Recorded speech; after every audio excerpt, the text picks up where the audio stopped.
Family threw her out, pregnant years later. Single mom's success leaves them speechless. The gallery was too crowded and the champagne was too expensive, but my designs were on the wall displayed under professional lighting, and that made everything worth it. "Mommy, is that our building?" Ethan tugged on my hand, pointing at the rendering of an affordable housing complex I'd designed. "Yes, baby, that's the Riverside project. Remember? We drove by it last month. It's pretty. You made it pretty. 6 years old and already my biggest supporter." I squeezed his hand. "Thank you, sweetheart." A woman in an elegant black dress approached, champagne flute in hand. "Natalie Brooks, I'm Catherine Yang from Architecture Digest. Your work is stunning. The Riverside project, especially sustainable design, meets accessible housing. It's exactly what the industry needs."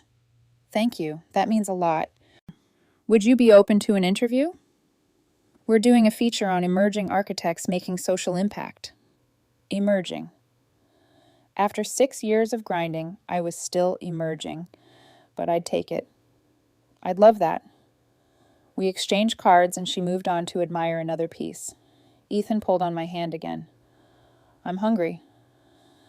"I know, baby. Just 30 more minutes, okay? Then we'll get pizza. With pepperoni. With extra pepperoni." He grinned satisfied and went back to examining the architectural models I'd brought.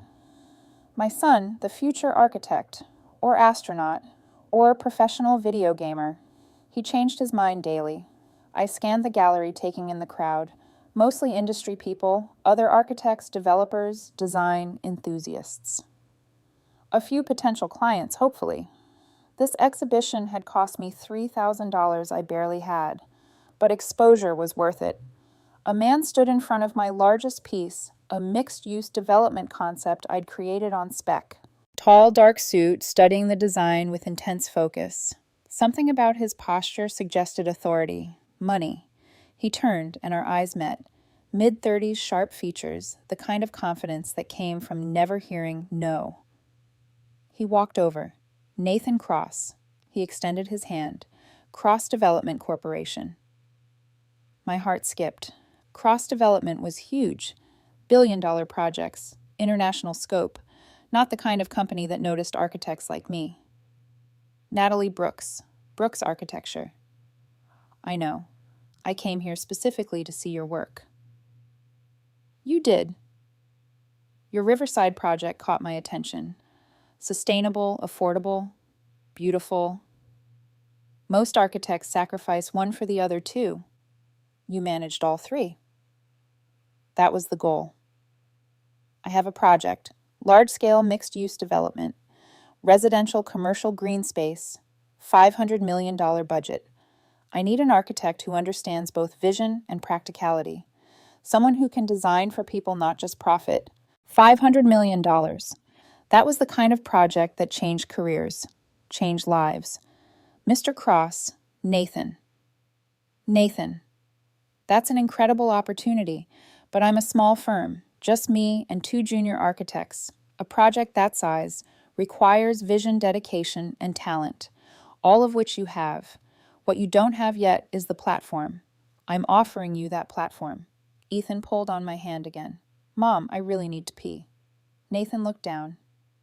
Noticing my son for the first time, his expression softened slightly. "Sorry," I said. "This is Ethan, my son." "Nice to meet you, Ethan." "Hi. Do you know where the bathroom is?" Nathan pointed. "Down that hall, second door, on the left." "Thanks." Ethan took off running. "He's energetic," Nathan said. 6-year-old boys usually are. I turned back to business. "Nathan, I appreciate the offer, but I need to understand what you're actually proposing." "A meeting. Monday morning, my office. I'll show you the site, explain the vision, outline the scope. If you're interested, we'll discuss terms. If not, no hard feelings." He pulled out a business card. "Nathan Cross, CEO, Cross Development Corporation." Monday at 9. This was insane. This was the opportunity I'd been working toward for 6 years. The break that would take me from emerging to established. "I'll be there," I said. He smiled. "Good. I'm looking forward to it." After he left, I stood there holding his card, barely breathing. $500 million, a project that could define my career. Ethan came running back. Can we get pizza now? Yeah, baby. Let's get pizza. That night, after Ethan was asleep, I researched Cross Development Corporation. Nathan Cross had built the company from the ground up over 10 years, started with small commercial projects, worked his way up to massive developments. Net worth estimated at over $2 billion, and he wanted to hire me. I pulled up the company's portfolio. Their projects were impressive, huge, expensive, well executed, but they all had the same feel: cold, corporate, designed for investors, not people. Was that what Nathan wanted from me? To make his next project feel human while maximizing profit? Or did he genuinely care about creating spaces people wanted to live in? I'd find out Monday. My phone rang. Unknown number. I almost didn't answer. Hello. Natalie, it's Victoria. My blood turned to ice. Victoria, my older sister, who I hadn't spoken to in 6 years. How did you get this number? I saw your name in Architecture Digest's preview, called the magazine. They gave me your firm's number. Of course they did. Victoria had that effect on people. Old money, old connections, old power. What do you want? To talk. To see you. It's been 6 years, Natalie. 6 years since you stood by while Father threw me out. 6 years since you got the inheritance while I got nothing. 6 years since you chose the family over your sister. I was wrong. We all were. Father especially. He wants to see you. I laughed, the sound bitter even to my own ears. Now he wants to see me. After 6 years. He's been thinking. We all have. About what happened. About family. About the fact that I'm finally successful. About the fact that I made it without the Brooks name or the Brooks money. Silence on the other end. Then, that's not fair. None of this is fair, Victoria. You got everything. I got thrown out pregnant and alone. Don't talk to me about fair. Natalie, please. Just have lunch with me. One lunch. Hear me out. No. I don't need the Brooks family. I never did. I've done fine on my own. I hung up before she could respond. Blocked the number. Poured myself wine with shaking hands. The Brooks family. My family. Old money. Old power. Old expectations. Father had groomed me to take over the family's real estate investment firm. Expected me to marry well, produce heirs, maintain the dynasty. I'd wanted to design buildings, create spaces, make a difference. He'd called it a waste of my potential, said architecture was beneath a Brooks. When I'd refused to give up my dream, he'd tolerated it, barely. Then I'd gotten pregnant, by a man Father deemed unsuitable, a fellow architecture student. No money, no name, no future. Father had given me an ultimatum: terminate the pregnancy and come back to the family business, or keep the baby and be cut off completely. I'd chosen Ethan, every time, without hesitation. Father had kept his word. No money, no contact, no inheritance. Victoria got everything. And now 6 years later, they wanted to talk. I knew why. Architecture Digest, my exhibition, my growing reputation.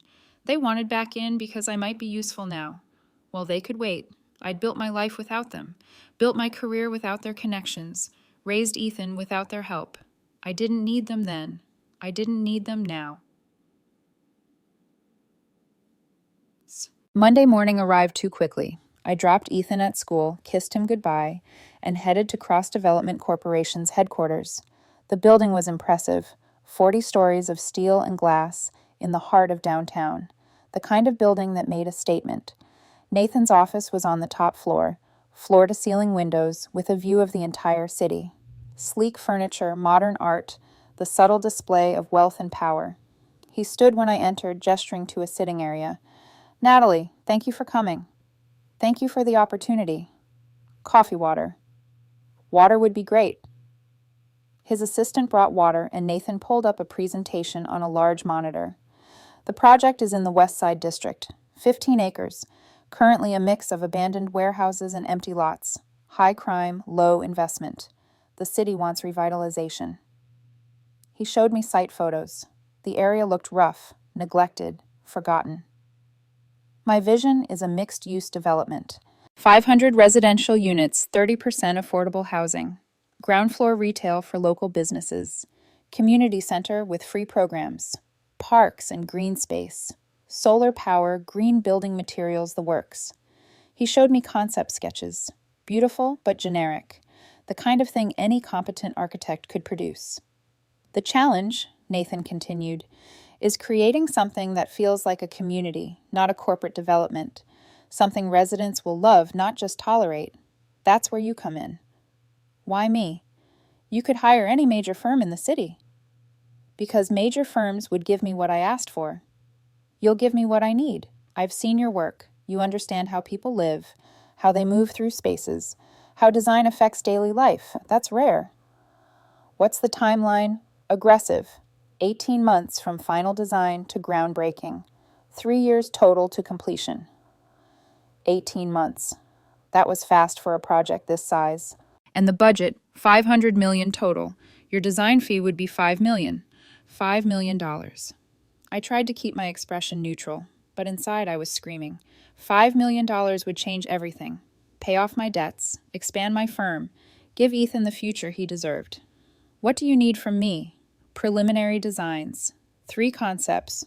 2 weeks. If I like what I see, we move to contract. You'd be lead architect, full creative control within budget parameters. My team handles engineering, permits, construction. You focus on design. 2 weeks isn't much time. I know, but I need to move fast. The city has other developers interested. If I don't secure this quickly, I'll lose it. He pulled out a contract. This is for the preliminary design phase. $50,000. Non-refundable whether I move forward or not. All I'm asking for is 2 weeks of your time and your best work.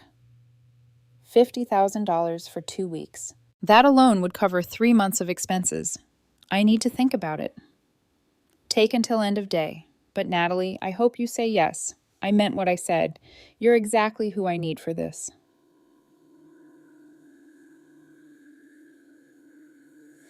I drove around for an hour after leaving his office, thinking, processing. $5 million, the opportunity of a lifetime. But something nagged at me. Nathan's intensity, the aggressive timeline, the almost too good to be true offer. What was I missing? I called my friend Marcus. We'd been in architecture school together, and he now worked for a major firm. Natalie, long time. What's up? I need information. Nathan Cross. Cross Development. What do you know about him? Cross, he's legitimate. Big projects, good reputation, pays well. Why? He offered me a massive project. $500 million development. $5 million design fee. Marcus whistled. That's huge. What's the catch? That's what I'm trying to figure out. Look, Cross is known for being demanding but fair. If he's offering you that kind of money, he sees value. Take it.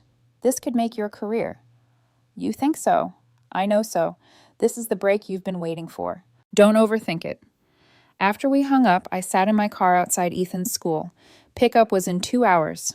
Time to make a decision. What did I have to lose? 2 weeks of work for $50,000. Even if Nathan didn't move forward, I'd get paid. Get exposure. Get validation. And if he did move forward, $5 million.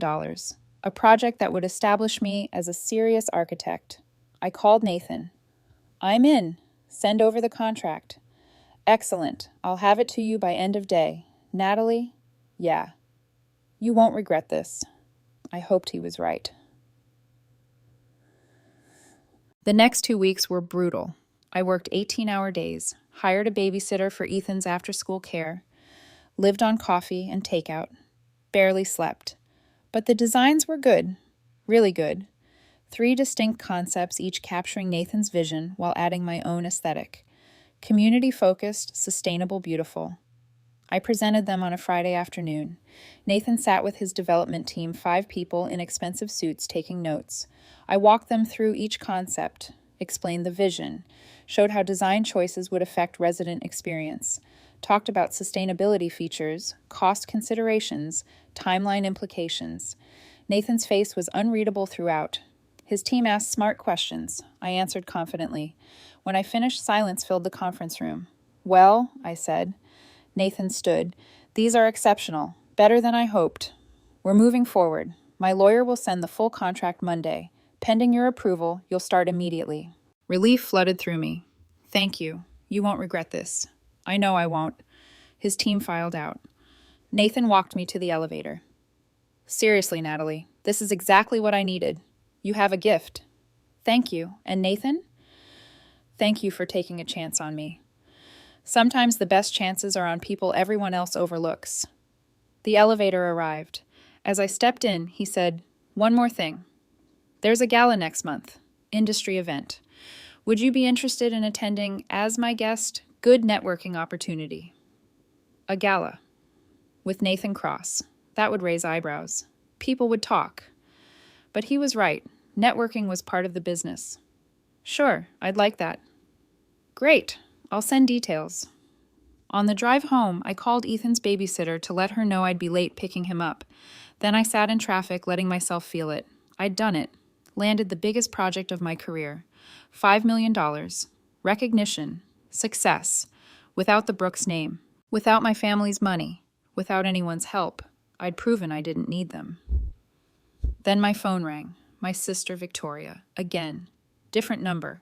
I answered, anger rising. "How many numbers do you have? Natalie, please don't hang up. I need to talk to you. It's important." "Nothing you have to say is important to me. Father knows about your project." With Nathan Cross. My blood ran cold. "How does he know about that?" "Nathan's company is partnered with Brooks Investments on several deals. Father sits on Cross Development's advisory board." No, no, no, no. That can't be right. "It is, and Father wants to meet with you. Says it's time to reconcile. He's impressed with your success. Wants you back in the family." "He wants me back because I'm useful now, because I'm connected to Nathan Cross." "Does it matter why you'd have your family back? Ethan would have his grandparents. We could be sisters again." "We were never sisters, Victoria. Sisters don't abandon each other." I was 24, and scared Father controlled everything. What was I supposed to do? Stand up to him, fight for me, be my sister instead of his puppet? She was crying now. I could hear it in her voice. "I'm sorry, I was wrong, but please, Natalie, give us another chance. Let Father apologize. Let us be family again." So he can what? Use my connection to Nathan, manipulate me into giving him business access. It's not like that. It's exactly like that, and you know it. I hung up and threw my phone in the passenger seat. Father was on Nathan's advisory board. They were business partners, which meant my project, my big break, was somehow connected to the family that had thrown me out. Was that why Nathan had hired me, because Father had asked him to? Some kind of setup. Oh. Nathan had specifically sought me out, had seen my work at the exhibition, had praised my designs before knowing who I was, but Father would try to use this, would try to leverage my connection to Nathan for his own benefit. I needed to know the truth. I needed to talk to Nathan. Yes. I showed up at Cross Development headquarters Saturday morning, unannounced. The security guard called up to Nathan's office. "He says to send you up." Nathan was at his desk when I arrived, dressed casually in jeans and a sweater, working on a Saturday, like me. "Natalie, this is a surprise. Everything okay? Is my father on your advisory board?" His expression shifted, guarded. "Yes, Robert Brooks. He joined 2 years ago." "Did he know you were hiring me?" "Not until after I'd already offered you the contract." "But he knows now." "Yes. And he's tried to contact you about it." Nathan sighed. "Sit down. Let me explain." I sat arms crossed, waiting. "Robert called me 3 days ago. Said he'd heard about the project. Asked about your involvement. I confirmed you were lead architect. He said that was wonderful. that he'd love to reconnect with you, asked if I could facilitate. And you said, I said I'd mention it to you, but that your personal life was your business. That's it. That's it. Natalie, I hired you because you're talented, not because of your father. I didn't even know you were related until he called. Brooks is a common last name. Common enough. And you don't use it professionally. Your firm is Brooks Architecture, not Brooks Family Architecture. I had no reason to connect you to Robert Brooks until he did it himself. I wanted to believe him, wanted to think this was just bad luck, a coincidence, but I'd learned not to believe in coincidences where my family was concerned. My father will try to use this, I said. Use my connection to you. Use this project for his own benefit. Let him try. It won't work. I don't mix personal relationships with business decisions. Your father sits on my advisory board because he has valuable experience. You're my architect because you're brilliant. Those are separate things. You don't know my father. He's manipulative, controlling. He'll find a way. Then we'll deal with it, together. Natalie, I'm not going to let your family politics interfere with this project. You've earned this opportunity. Nothing your father does will change that. I wanted to believe him, but 6 years of experience had taught me to be careful, to protect myself, to expect betrayal. I need to think about this. Take whatever time you need.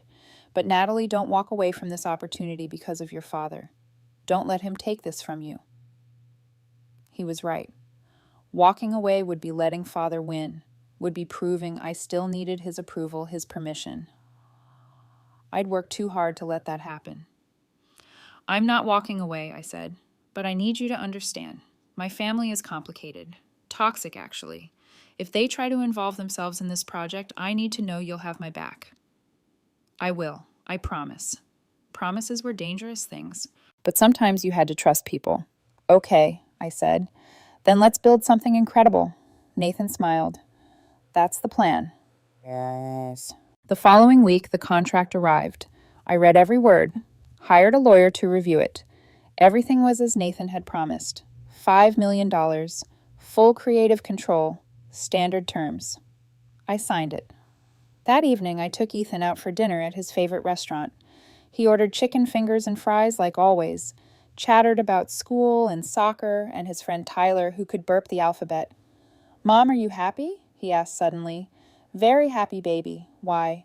You're smiling a lot lately. You don't usually smile this much, out of the mouths of children. I got a really big work project. It's going to be good for us.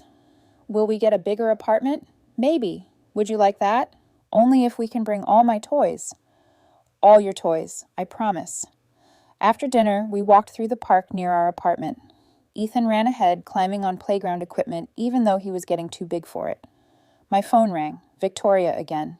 This time I answered. What do you want? Father wants to see you. This Sunday. Brunch at the house. Just family. Please, Natalie, give him a chance. Why should I? Because he's your father. Because we're family. Because 6 years is long enough to hold a grudge. It's not a grudge. It's self-preservation. Please, just one meal. If you hate it, you never have to come back. I watched Ethan on the swings, pumping his legs, flying higher and higher. He'd never met his grandfather, his aunt, his cousins if Victoria had any now. Did he deserve that chance, even if they'd rejected me? Fine, one meal, but Ethan comes with me, and if Father says one wrong word, we're leaving. Thank you, Sunday at noon. I'll text you the address. I remember where I used to live, Victoria. After I hung up, I stood there wondering if I'd just made a huge mistake, but I'd faced worse than my family's disapproval. I'd built a life from nothing, raised a son alone, created a career without their help. One brunch wouldn't kill me, and maybe, just maybe, it was time to face them, not as the rejected daughter, but as the successful architect who didn't need them anymore. Let them see what they'd thrown away. Let them realize what they'd lost. I'd show up successful, confident, and completely unbothered by their opinions. And if they tried to manipulate me, tried to use my connection to Nathan, I'd walk away. Again. But this time, I'd do it knowing I'd already won. Sunday morning, I stood in front of my closet, trying to decide what to wear to face the family that had disowned me. Professional casual. Somewhere in between, I settled on a navy dress.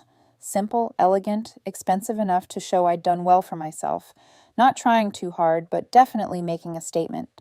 Ethan appeared in my doorway, already dressed in the khakis and polo shirt I'd laid out. "Do I have to go?" he asked. "Yes, baby. These are your grandparents, your aunt. They want to meet you." "But you said they were mean to you. 6 years old and too perceptive." "They were, but people can change. Maybe. And if they're still mean, then we leave, and we never go back. Deal. Deal." The drive to my childhood home took 30 minutes. The house looked exactly the same. Sprawling colonial on 2 acres, perfectly manicured lawn, the kind of place that screamed old money. I'd grown up here, spent 18 years in this house, and hadn't been back once in 6 years. "Wow," Ethan said. "This is where you lived." "Yeah. It's really big." "It is." "Our apartment is better, though." I laughed despite my nerves. "Why's that?" "Because it's ours. Just us." "Smart kid." Victoria answered the door. She looked older, more polished. Designer clothes, perfect hair, the kind of put together that took hours. "Natalie." She pulled me into a hug I didn't return. "Thank you for coming." "Victoria." She knelt down to Ethan's level. "And you must be Ethan." "I'm your Aunt Victoria." Ethan looked at me for permission. I nodded. He said, "Hi." "Come in. Everyone's in the dining room." I followed her through the house, memories flooding back. The staircase I'd fallen down at age 7. The library where I'd spent hours reading. The sitting room where Father had told me I was no longer his daughter. The dining room held my parents and another couple I didn't recognize. Father stood when we entered. He looked older, grayer, still imposing, but diminished somehow. "Natalie." His voice was the same. Authoritative, used to being obeyed. "Thank you for coming." "Father." Mother hovered behind him, eyes bright with tears. "Natalie, darling, it's so good to see you." "Mother." She started toward Ethan, but I stepped between them. "This is Ethan, my son." "Ethan, these are your grandparents." Ethan pressed against my leg. "Hi."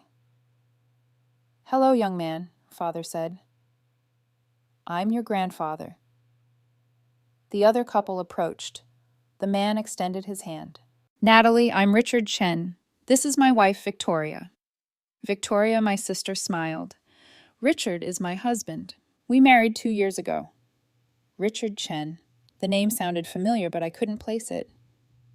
"Congratulations," I said automatically. "Please sit." Father gestured to the table. "Brunch is ready." We sat. An uncomfortable silence settled over the table as staff served food I didn't want to eat. Father cleared his throat.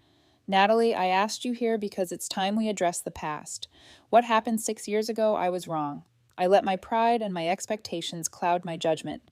You're my daughter. I should have supported you." The words sounded rehearsed, practiced, not genuine. "You threw me out pregnant," I said quietly. "Cut me off completely. No money, no contact, no support, for 6 years. I know. And I've regretted it. We all have." He looked at Mother, who nodded. At Victoria, who looked away. "We want to make amends. Welcome you back to the family. Help you and Ethan." "Help how?" Richard spoke up. "Your father mentioned you're working on a project with Nathan Cross. Cross development. That's impressive work." There it was. The real reason for this reconciliation. "Yes, I'm designing a mixed-use development for them." "Wonderful opportunity," Father said. "Cross Development is an excellent company. Nathan's vision is sound." "You know Nathan." "He's on my advisory board. Bright young man. We've discussed several ventures together." I set down my fork. "Is that what this is about, Nathan's project?" "What, no. This is about family, about reconciliation." "Really?" "Because it seems like you didn't want to reconcile until I became useful, until I had a connection you could exploit." "Natalie, that's not fair," Victoria said. "Fair. You want to talk about fair." I was 24, pregnant and alone. Where was the family then? Where was the support? Mother spoke for the first time. We were wrong, darling. We know that now. We just want another chance. Why now, be honest? Father's expression hardened. Back to the man I remembered. Because you've proven yourself. You've built something without our help. That takes strength, character, qualities I value. So I had to earn my way back into your good graces, had to prove I was worthy. That's not what I'm saying. It's exactly what you're saying. I was only valuable once I succeeded. When I was struggling, when I needed you, you wanted nothing to do with me. Richard cleared his throat. Perhaps we should discuss the business opportunities. Your connection to Nathan Cross could be beneficial for all of us. Cross Development has several projects that could partner well with Brooks Investments. And there it was, the truth laid bare. You want to use me, I said. Use my relationship with Nathan to get business deals. We're proposing a mutually beneficial arrangement, Father said. You facilitate introductions. We provide you with resources, capital for your firm, connections, support. I don't need your resources. I've done fine without them. Have you? You're still a small firm, limited projects, limited reach. With our backing, you could be so much more. I stood. Come on, Ethan, we're leaving. Natalie, wait, Victoria said. Please, don't go. Why?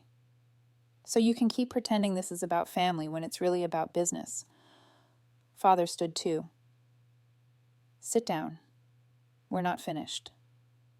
Yes, we are. I came here hoping maybe you'd changed.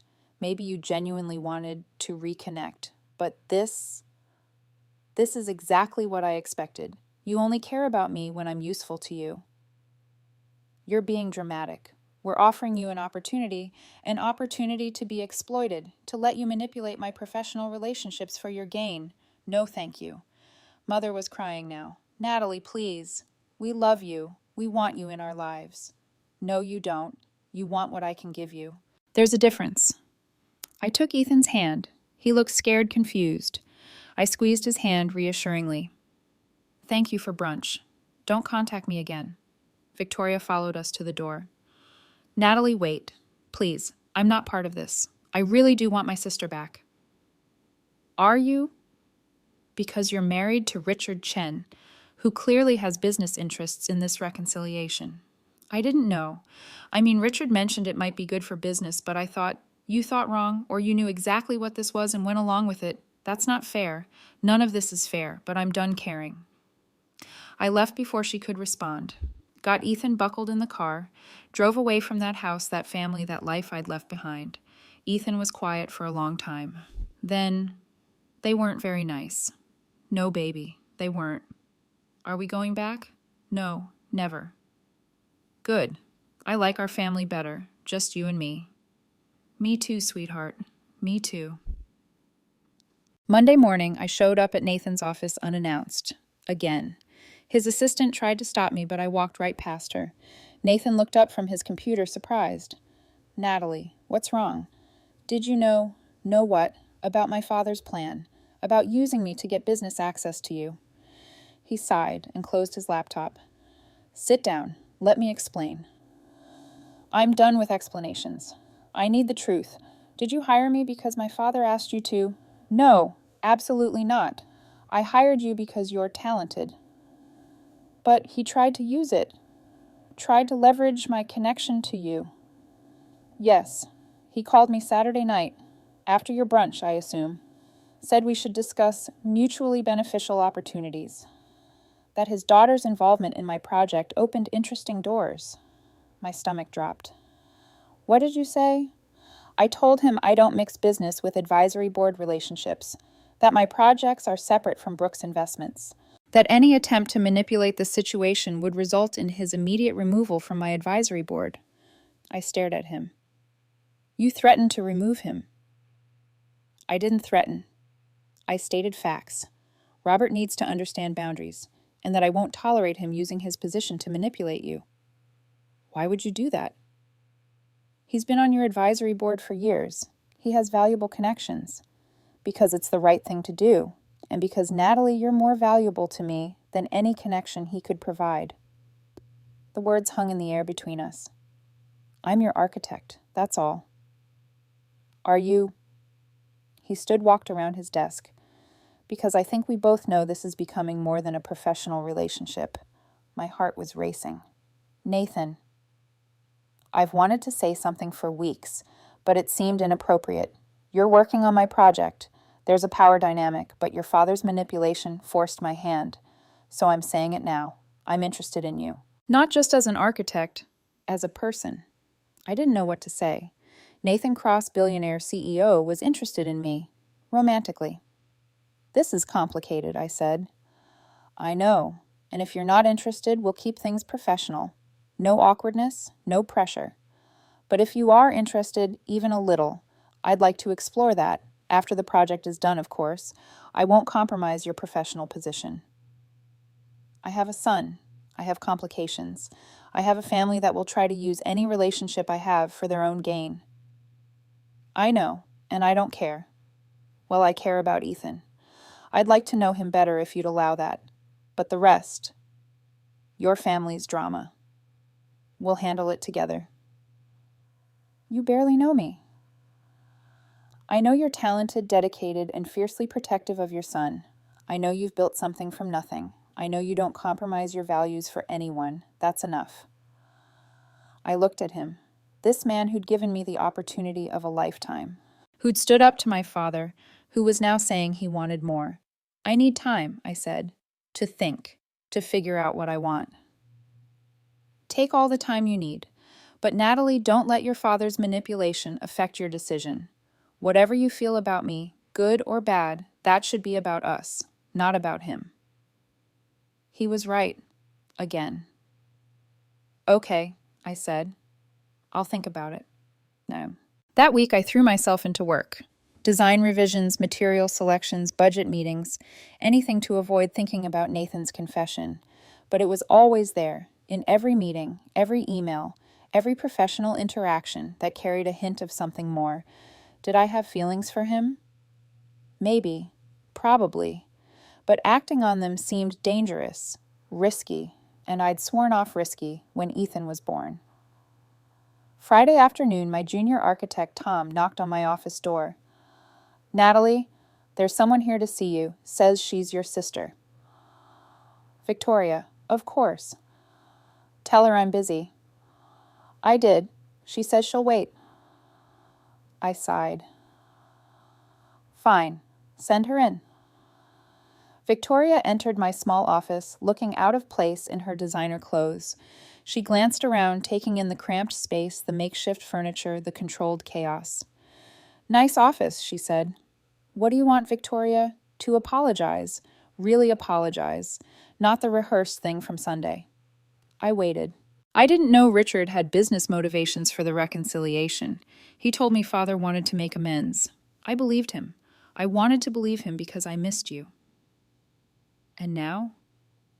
Now I know the truth, and I'm angry at father, at Richard, at myself for not seeing it sooner.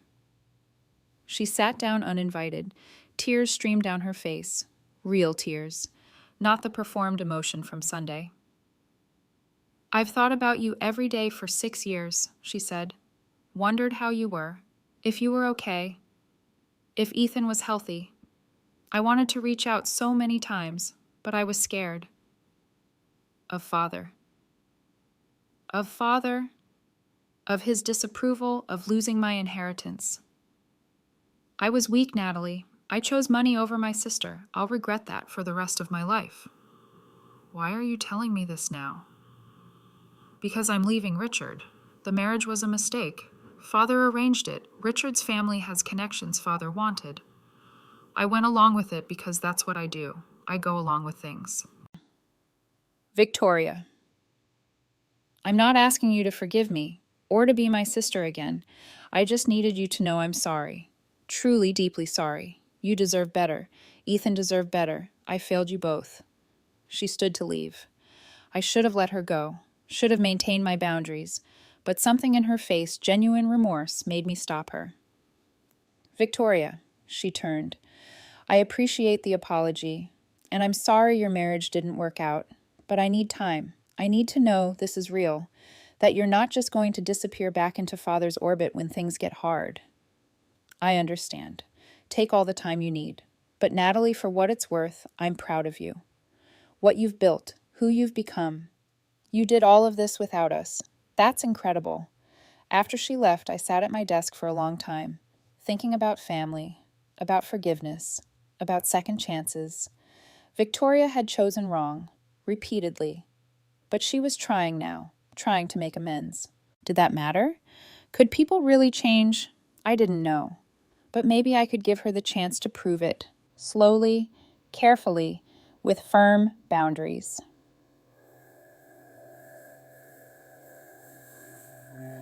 The gala Nathan had mentioned was Saturday night, black tie, the kind of event where deals were made over champagne and small talk. I'd almost declined. The personal tension between us made it complicated. But he'd been right, networking mattered. And showing up at Nathan Cross's side would send a message that I'd arrived, that I belonged, that the Brooks name wasn't what made me successful. I hired a babysitter for Ethan and bought a dress I couldn't afford. Black, elegant, understated, professional but beautiful. Nathan picked me up at 7. He wore a tuxedo like he'd been born in it, which given his wealth, he probably had been. You look stunning, he said. Thank you. You clean up pretty well yourself. I try. The drive to the venue was comfortable. We talked about the project, about design challenges, about nothing important. But the undercurrent was there, had been there since his confession. The gala was at a downtown hotel, ballroom full of Seattle's elite. Developers, architects, politicians, old money, families, including mine. I saw Father across the room talking to a group of men in expensive suits. He saw me at the same moment. His expression shifted. Surprise, calculation, displeasure. That's your father, Nathan said quietly. Yes. Want to leave? No. I belong here as much as he does. I earned my place. Yes, you did. We worked the room. Nathan introduced me to people I'd only read about. Developers, architects, industry leaders. Each introduction was the same. This is Natalie Brooks, lead architect on our West Side development. Brilliant designer. You should see her work.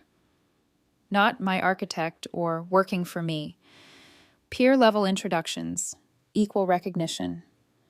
Several people asked for my card, mentioned upcoming projects, potential collaborations. I was networking, building connections, establishing myself, without my father's name, without the Brooks legacy, just me. Natalie Brooks, architect. Father approached around 9 o'clock. Mother and Victoria trailed behind him. Natalie, Nathan, good to see you both. Robert, Nathan said coolly, quite the project you're working on. I've seen the preliminary designs. Impressive work, Natalie. Thank you. I was hoping we could discuss those opportunities we mentioned, perhaps a private meeting next week. Robert, Nathan interrupted. I believe I made my position clear. Any business with Brooks Investments goes through proper channels, not through Natalie, not through family connections. If you want to discuss ventures, contact my office. Schedule an appointment like everyone else. Father's face reddened. I'm on your advisory board. Yes, and that's where our professional relationship exists. Nowhere else. The silence was deafening. People nearby had stopped talking, sensing conflict. Father looked at me. This is how you repay family. Turning people against us. I didn't turn anyone against you. You did that yourself, by trying to use me, by treating me like a business asset instead of a daughter. I offered you an opportunity. No, you offered yourself an opportunity, using my work, my connections, my success I achieved without you. You think you don't need family. Think you're self-made. Everything you are came from Brooks' money, Brooks' education, Brooks' legacy. Actually, I said, voice steady, everything I am came from being cut off from all of that. From having to build something from nothing, from learning that my worth isn't attached to a name or a bank account. You did me a favor 6 years ago, Father. You showed me I didn't need you, and I've spent every day since proving it. Mother was crying. Victoria looked stricken. Father was furious. You're making a mistake, he said. Alienating your family, burning bridges. You'll regret this. The only thing I regret is not doing it sooner. I walked away. Nathan followed. We left the ballroom, left the hotel, stood in the cool night air. That was intense, Nathan said. That was necessary. He needed to know he doesn't control me anymore. How do you feel? I thought about it. Free, lighter, like I finally set down a weight I'd been carrying. Good. You deserve that freedom. We stood there for a moment, the city lights reflecting off the buildings around us. Nathan, yeah, earlier, when you said you were interested in me, did you mean it, every word?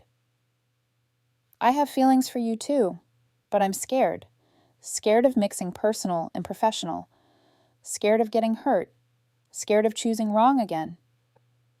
I understand, and I'm not asking you to rush into anything.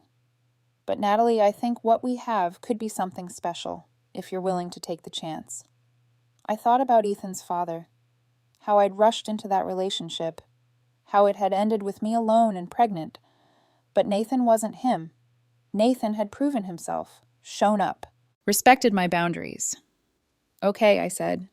Let's try, slowly, carefully, but let's try. His smile was brilliant. Yeah. He pulled me close, and I let myself lean into him, let myself imagine what this could become, a relationship built on respect, partnership, equality, not rescue or obligation or family drama, just two people choosing each other. That night, after Nathan drove me home and walked me to my door with a kiss that promised more, I checked on Ethan. He was asleep, clutching his stuffed dinosaur. My son. My anchor. The reason I'd fought so hard to build this life. He deserved stability, safety. A mother who made good choices. Was Nathan a good choice? Time would tell. But for the first time in 6 years, I was willing to take the risk, to trust someone, to build something, to believe in a future that included more than just survival. I'd proven I could make it alone. Now maybe it was time to see what I could build with someone else. Someone who saw my worth, who respected my choices, who wanted to be part of my life, not control it. Sunday morning, Victoria called. I saw what happened at the gala. Father's furious. I don't care. I know, and I don't blame you. Natalie, I meant what I said, about wanting to be your sister again. Can I see you? Just us. No father, no Richard, no agenda, just sisters having coffee. I thought about second chances, about forgiveness, about the family we're born into and the family we choose. One coffee. But Victoria, if you're still under Father's influence, if this is another manipulation, I'm done. Permanently. I understand, and it's not, I promise. We'll see. Because promises were easy, following through was hard, but maybe, just maybe, Victoria was finally ready to do the hard thing, and maybe I was ready to let her try. Coffee with Victoria turned into weekly lunches. Slowly, carefully, we rebuilt something that resembled a sisterly relationship. She'd filed for divorce from Richard, moved out of the family estate into her own apartment, started therapy. Father cut off my allowance, she told me, over our fourth lunch. Said I was being disloyal, dramatic. How are you managing? I got a job, administrative assistant at a nonprofit. It's humbling, but also freeing. I've never had to work before, never had to support myself. It's hard at first, but you'll figure it out. How did you do it when Father cut you off? How did you survive? I thought back to those early days, pregnant alone, terrified. One day at a time, one job at a time, one small victory at a time. You just keep going because giving up isn't an option. I don't know if I'm that strong. You are. You just haven't had to be before.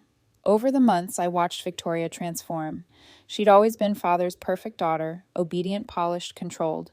Now she was becoming her own person, making her own choices. Learning who she was beyond the Brooks name, it reminded me of my own journey, and despite everything, I was proud of her. The West Side project progressed beautifully.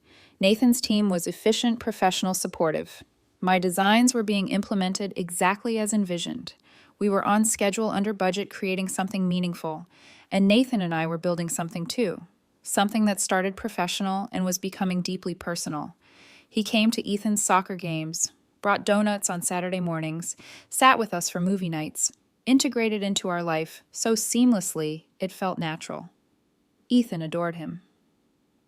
"Is Nathan your boyfriend?" he asked one night at bedtime. "Yes, baby. Is that okay with you?" "Yeah, he's nice, and he knows all the dinosaur names. That's important." "Very important." "Will he be my dad?" The question caught me off guard. "Would you want that?" Ethan thought seriously. "I never had a dad before, so I don't know what it's like, but if Nathan was my dad, that would be okay. He's good at being a grown-up." High praise from a 6-year-old. "We'll see what happens, okay? But no matter what, you and I are a team. Always." "Always," he agreed and closed his eyes. Nathan and I had the talk a few weeks later, about where this was going, about the future, about Ethan. "I'm falling in love with you," Nathan said, "with both of you. I know it's fast, I know it's complicated, but I need you to know how serious I am about this. I'm falling in love with you too, but Nathan, I have to protect Ethan. If this doesn't work out, it'll work out because I'm committed to making it work. I'm not going anywhere, Natalie, not unless you want me to. I don't want you to. Then trust this. Trust us." I did. For the first time since Ethan's father left, I trusted someone with my heart, with my son's heart. It was terrifying and beautiful.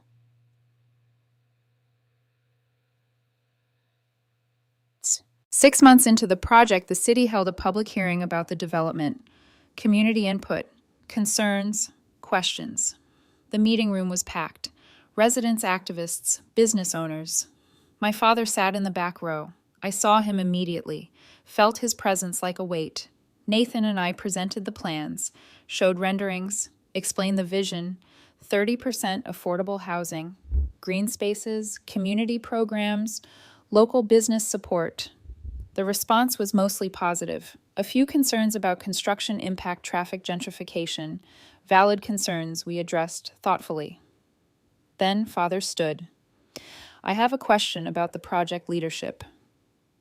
Nathan's jaw tightened. "Go ahead." "Natalie Brooks is lead architect. She's talented, I'll grant that, but she's also inexperienced. This is her first major project. How can the community trust that she'll deliver?" The room went silent. I felt everyone's eyes on me. Nathan started to respond, but I stopped him. "I'll answer that." I stood, looked directly at Father. "You're right. This is my first major project. I've spent 6 years building my firm from nothing, learning, growing, proving myself on smaller projects. This is my chance to show what I can do at scale." "And if you fail?" Father asked. "I won't fail, because I've worked too hard to get here, because I care about this community, because I understand what it means to struggle to need affordable housing, to build something from nothing. Major firms with decades of experience design beautiful buildings that nobody can afford to live in. I'm designing a community where people actually want to live." Pretty words, but inexperience is inexperience. "Robert," Nathan cut in, voice cold, "Natalie's qualifications were thoroughly vetted. Her designs are exceptional, and she has my full confidence. If you have concerns about this project, address them through proper channels, but don't use a community meeting to air personal grievances." Father's face reddened, but he sat down. The meeting continued, other questions, other concerns, all addressed, all resolved.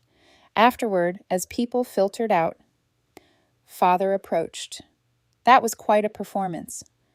That was the truth, something you've never been particularly interested in. "You're making enemies, Natalie. Powerful enemies. That's unwise." "You're not my enemy, Father. You're just someone I used to know who can't accept that I don't need him. You'll fail. This project is too big for you, and when you do, don't come crawling back to the family." "I won't fail. And even if I did, I'd never come crawling back to you. I'd rather live in my car again than beg for your approval." Nathan appeared at my side. "Robert, I think it's time you left." Father looked between us. "I see. So it's like that. You're sleeping with your CEO to secure the project." The accusation hung in the air, ugly and deliberate. Our relationship started after the contract was signed, Nathan said, voice dangerously quiet. And it's none of your business. Leave. Now. Or I'll have security escort you out. Father left, but not before one last parting shot. You'll regret this. Both of you. Moy. The confrontation rattled me more than I wanted to admit. Father's accusation that I'd slept my way to success was exactly what I'd feared people would think. Don't let him get in your head, Nathan said as we drove home. He's lashing out because he's lost control. What if people believe him? What if they think I got this project because of us? Then they're idiots. You earned this project before we ever got involved. Your work speaks for itself. Does it? I'm the architect nobody knew 6 months ago. Now I'm dating a billionaire CEO and designing his biggest project. People will talk. Let them talk. The project will prove them wrong. But doubt had taken root. What if I did fail? What if Father was right about my inexperience? What if I'd taken on more than I could handle? That night I couldn't sleep.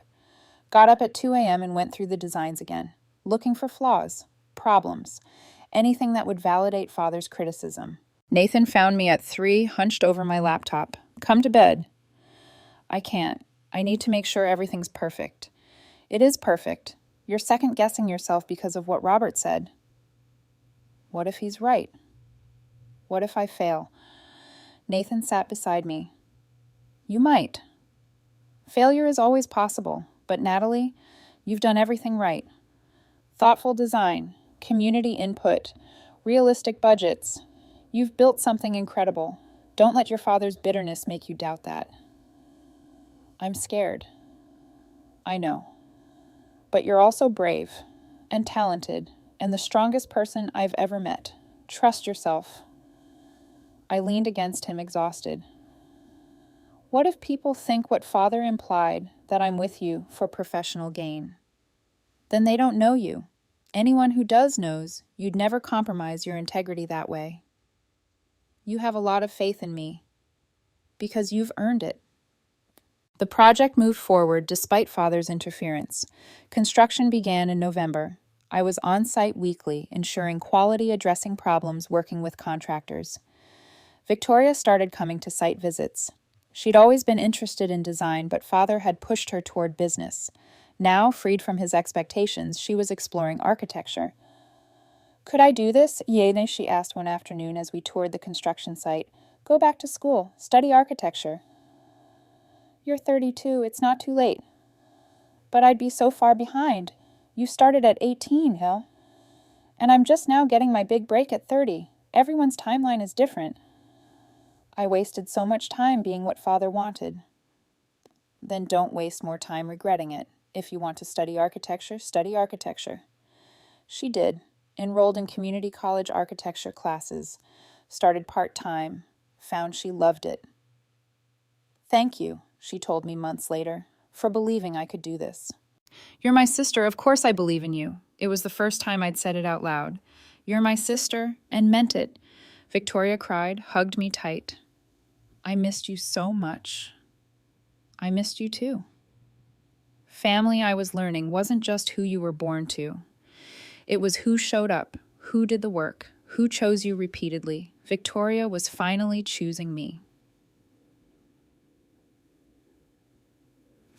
Ethan's 7th birthday arrived in January. We threw a party at our apartment, small, just his school friends and a few adults. Nathan helped set up. Victoria brought decorations. My tiny apartment was filled with kids and noise and joy. This was family. This was what mattered. Halfway through the party, my phone rang. Unknown number. I almost didn't answer.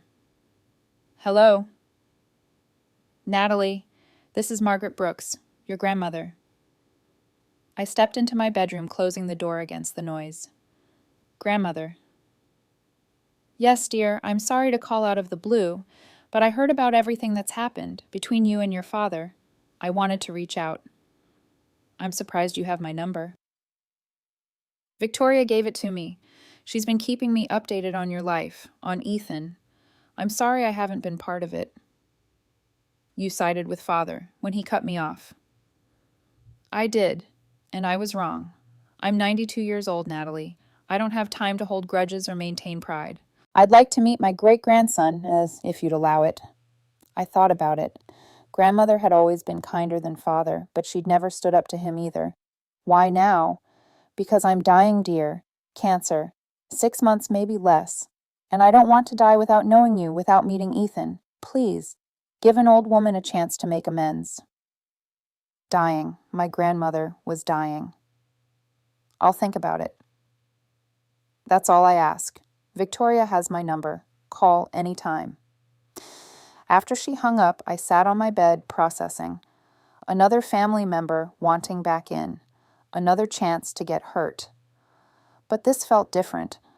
Grandmother wasn't asking for business advantages, just connection, just family. Nathan found me 10 minutes later. Everything okay? My grandmother called. She's dying. Wants to meet Ethan. What do you want to do? I don't know. Part of me wants to say yes. Let her meet him. She was always kind when I was growing up, but she abandoned me too. Then let her earn her way back, like Victoria is doing. Set boundaries. Take it slow. See if she follows through. Smart advice, as always. Okay, I'll call her tomorrow. Grandmother and I met for tea the following week.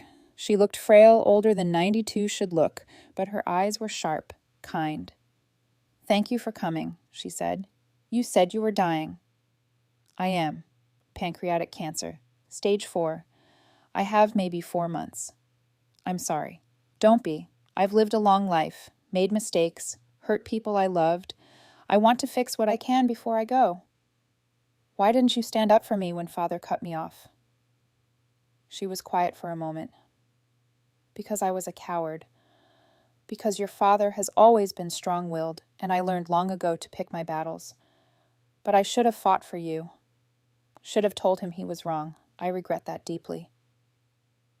What do you want from me? Just to know you. Know Ethan. Leave this world knowing I tried to make amends. I'm not asking for forgiveness, just the chance to try.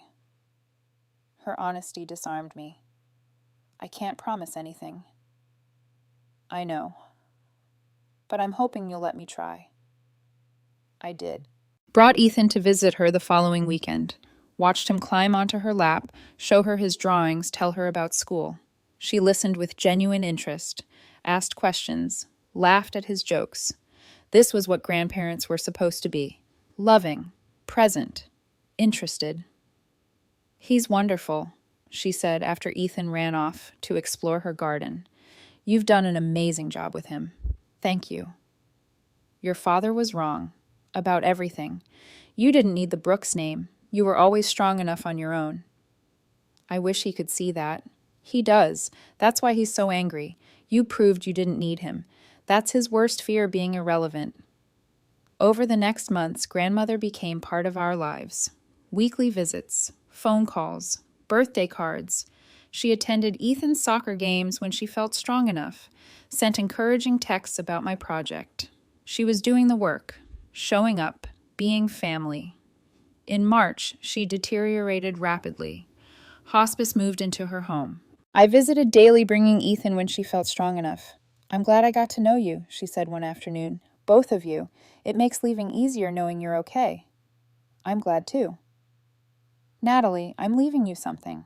My personal estate. It's separate from your father's control. About $2 million. It's yours, and Ethan's. Grandmother, I don't need your money. I know you don't. That's why I'm leaving it to you. Use it for Ethan's education, or expand your firm, or buy a bigger apartment. Whatever you need. Just promise me something. What? Don't let money control you like it controlled your father. It's a tool, nothing more. Your worth isn't in a bank account. I promise. She died 2 weeks later, peacefully, with Victoria and me at her bedside. Father didn't attend the funeral. The West Side project finished construction in May. Move-in began in June. Families started filling the affordable housing units. Businesses opened in the retail spaces. The community center hosted its first programs. It was everything I'd envisioned. Beautiful, functional, human. The city held a ribbon-cutting ceremony. Press attended, industry leaders, community members. Nathan gave a speech about sustainable development. I gave one about people-centered design. Father was not invited, but Victoria was there, grandmother's lawyer delivering the inheritance. Catherine Yang from Architecture Digest, documenting the project.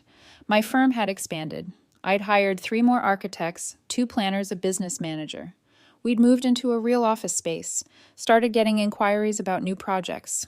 Brooks Architecture was becoming Brooks Architecture and Planning, a real firm, a legitimate business. I'd done it, proven I could succeed, built something meaningful, without the Brooks name, without family money, without anyone's help except the people I'd chosen. After the ceremony, Nathan pulled me aside. I have something for you. He handed me a small box. Inside was a key. What's this? A house, 3 bedrooms, yard for Ethan, home office for you. It's in a good school district, safe neighborhood, everything you need. I stared at the key. Nathan, I can't accept this. It's not a gift. It's an investment. I bought it. You'll pay me back. Fair market rent until you decide if you want to buy it. No strings, no obligation, just a better place for you and Ethan. Why would you do this? Because I love you, because I want to build a life with you, and because that apartment is too small for the family we're becoming. Family. We were becoming a family. I love you too, I said, but this is a lot. I know, take time to think about it. But Natalie, I'm in this, all the way. You, Ethan, whatever comes next, I'm committed. That night I showed Ethan the house. He ran through the rooms claiming the one with the biggest closet, explored the yard, made plans for a treehouse. We're really moving here, if you want to. Yes, this is the best day ever, and I'd given it to him. With Nathan's help, yes, but also through my own work, my own success. Later, after Ethan was asleep, Nathan and I sat on the porch of the new house, our house, the future we were building. I want to ask you something, he said. Okay. But I need you to know it's not about the project, not about the house, not about anything except us. He pulled out another box, smaller this time, opened it to reveal a ring. Natalie Brooks. Will you marry me? I looked at this man who'd seen me at my lowest and believed in me anyway, who'd stood up to my father, who'd loved my son, who'd supported my dreams without trying to control them. Yes, I said, absolutely yes. We got married 6 months later. Small ceremony, close friends and family only. Victoria was my maid of honor. Ethan was the ring bearer. Grandmother's absence was felt, but her legacy lived on. Father wasn't invited, but the week before the wedding, he called. Natalie, I heard you're getting married. I am. I'd like to attend, to be part of it. Why? Because you're my daughter, because I've been thinking about everything that's happened. Maybe I was wrong. Maybe I was wrong about many things. I'd like a chance to make amends. I thought about grandmother, about Victoria, about second chances and forgiveness. I don't think so, Father, not yet. Maybe someday, but right now I'm building a life with people who've proven they support me. You haven't done that. I'm trying now. Try harder, show up consistently, prove you've changed, then maybe we'll talk. You're punishing me. No, I'm protecting myself. There's a difference. I hung up. And I didn't feel guilty, didn't feel cruel, just felt clear. Some relationships were worth saving, others weren't. Father would have to prove which category he fell into. 5 years later, I stood in my office in a real building, with my name on the door, reviewing plans for our latest project. Brooks Architecture and Planning had grown to 15 employees. We specialized in affordable housing and community development. We'd completed 8 major projects, won industry awards, changed neighborhoods. Victoria worked with me now. She'd finished her degree, become a licensed architect. She was good at it, better than I'd expected. Natalie. She appeared in my doorway. There's someone here to see you, your father. I hadn't seen father in 5 years, hadn't spoken to him except for a brief exchange at grandmother's will reading. Tell him I'm busy.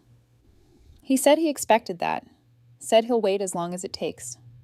I sighed. Fine, send him in. Father looked older, grayer, smaller somehow. He sat across from my desk looking around. Nice office. You've done well. Yes, I have. I've been following your work. The projects. The awards. You've built something impressive. I know. Natalie, I came here to apologize. Really apologize. Not the half-hearted attempts from before. I was wrong. About everything. About cutting you off. About trying to use you. About not seeing your worth unless it served me. I was a terrible father.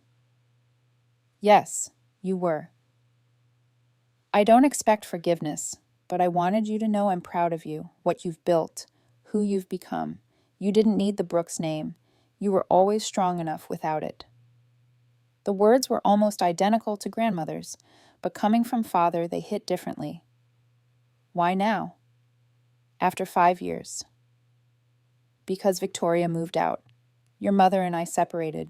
I'm alone in that big house, realizing I pushed away everyone who mattered because I needed to control everything. I lost you, lost Victoria, almost lost your mother, and for what money power? None of it matters without family. I have family, Father, a husband who respects me, a son who adores me, a sister who chose me over your approval, friends and colleagues who value me. I built a family without you. I know. And you did it better than I ever did. He stood. I'm not asking you to let me back in. Just wanted you to know I was wrong. You were right, and I'm sorry. He left before I could respond. I sat at my desk for a long time processing. Father had apologized. Actually, apologized. Did it change anything? Not really. 5 years of absence couldn't be erased with one apology, but it was something, a start. Maybe someday, if he kept showing up, kept proving he'd changed, we could rebuild something. Not the father-daughter relationship we'd never really had, but something honest, real. Time would tell. That evening, I went home to the house Nathan had bought us. Ethan, now 12, was in the yard with Nathan working on his science project. My daughter, 3-year-old Maya, was helping mostly by getting in the way. Victoria pulled up as I was parking. She came for dinner every Friday, sometimes brought her new girlfriend, sometimes came alone, but always showed up. Did Father really apologize? She asked. He did. Do you believe him? I don't know, but I'm willing to let him try, slowly, with boundaries. Good. He's been different lately, softer. Maybe losing everything finally taught him something. Inside the house smelled like dinner. Nathan had cooked. Ethan set the table. Maya colored at the kitchen counter. Normal family chaos. This was what I'd built, what I'd fought for, a life filled with love and respect and people who chose me every day. Father had said I didn't need the Brooks name. He was right. I never had. But I'd needed to prove it to myself. Needed to know I could succeed on my own terms. Build something meaningful without anyone's permission or approval. And I had. Against impossible odds, despite family betrayal. Through homelessness and single parenthood and fighting for every opportunity, I'd built this life, this family, this success, and no one, not Father, not anyone could take that away from me. Nathan appeared, pulling me into a kiss. How was work? Interesting. I'll tell you later. Everything okay? Everything's perfect. And it was. Perfectly imperfect. Beautifully complicated. Authentically mine. Father had thrown me out pregnant, thinking he'd destroyed me. Instead, he'd freed me, given me the chance to discover who I was without the Brooks name, without family expectations, without anyone's approval but my own. I'd taken that chance and built something extraordinary, and now, surrounded by the family I'd chosen and built, I finally understood. I hadn't succeeded despite losing everything. I'd succeeded because of it. Sometimes the best thing that can happen to you is being forced to rebuild from nothing, because then you get to choose what you build and who you build it with, and that makes all the difference. The end. Epilogue. 10 years later. The Architecture Awards Gala was exactly the kind of event I once dreaded, but now, with my firm nominated for Project of the Year, I walked in confident, comfortable. Nathan squeezed my hand. Nervous. A little. Victoria leaned over. You're going to win. Your project was the best. Ethan, now 17, was home with Maya and their younger brother James, old enough to babysit, growing into an incredible young man. When they announced the winner, Brooks Architecture and Planning for the New Hope Community Development, I walked onto that stage in front of the entire industry. I saw Father in the audience. He'd bought a ticket come alone, clapped with genuine pride. We'd rebuilt something over the years, not what we'd had before that was gone forever, but something honest. He attended family dinners occasionally, sent birthday gifts for the kids, respected my boundaries. He was trying. That's all I'd asked. In my acceptance speech, I talked about second chances, about building from nothing, about the importance of community and accessible design. But privately, standing on that stage, I thought about the girl who'd been thrown out pregnant at 24, who'd lost everything, who'd had to rebuild from scratch. I wanted to tell her it would be okay, that the pain would matter, that losing her family would teach her to build a better one, that someday she'd stand on a stage accepting the industry's highest honor, having proven every single person who doubted her wrong. But she wouldn't have believed me. She had to live it to know it was possible. We all do. That's what makes success sweet. Not the destination, but knowing how far we've come, knowing what we've overcome. I'd been thrown out with nothing. I'd built everything, and that made all the difference.